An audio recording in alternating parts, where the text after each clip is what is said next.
আজকের এই ঐতিহাসিক দিনে আল্লাহ তাআলা আমাদের দেশের সাধারণ জনগণকে এক অত্যাচারী শাসক থেকে মুক্তি দিয়েছেন।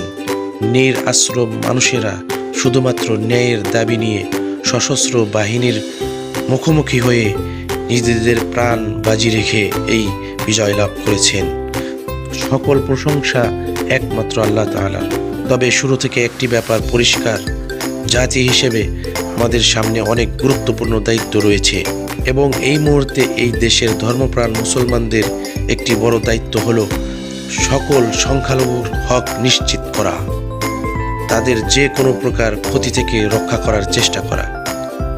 দেশের বিভিন্ন প্রান্ত থেকে সংখ্যালঘু মানুষের উপর আক্রমণের সংবাদ আসছে। হিন্দু পরিবার ও মন্দিরে আক্রমণের ঘটনার কথা জানা যাচ্ছে।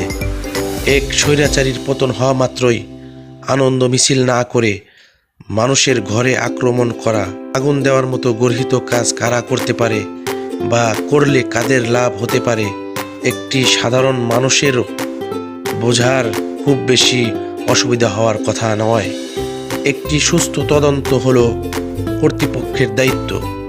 সাধারণ মুসলমানের দায়িত্ব হলো যেখানেই অন্যায় দেখা দিবে সেখানেই রুখে দাঁড়ানো।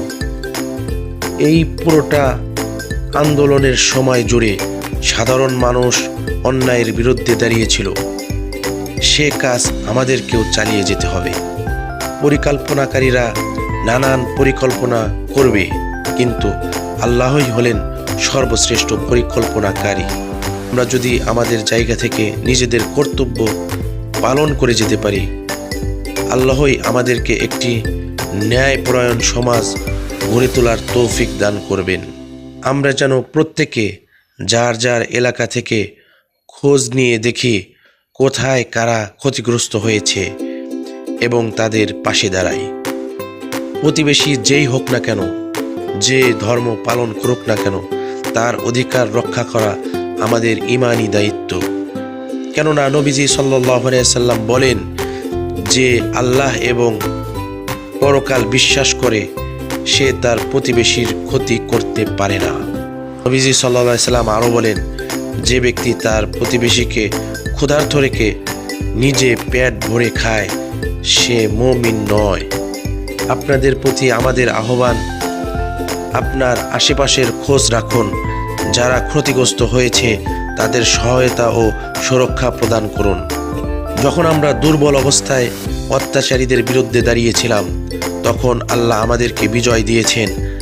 আজ যদি আমরা শক্তিশালী অবস্থায় অত্যাচারীর বিরুদ্ধে দাঁড়াতে না পারি তবে আল্লাহ নিমিষেই আমাদের থেকে বিজয় ছিনিয়ে নিতে পারেন। নিশ্চয়ই তিনি মহান পরাক্রমশালী। আসুন সামাজিক ন্যায় বিচারের লড়াই চালিয়ে যাই এবং এই দেশের মুসলমান হিসেবে আমাদের যে ঈমানি দায়িত্ব তা পালন করে প্রত্যেকটা মানুষকে সুরক্ষা রাখে আল্লাহ পাক রব্বুল আলামিন আমাদেরকে তৌফিক দান করুন। আমিন।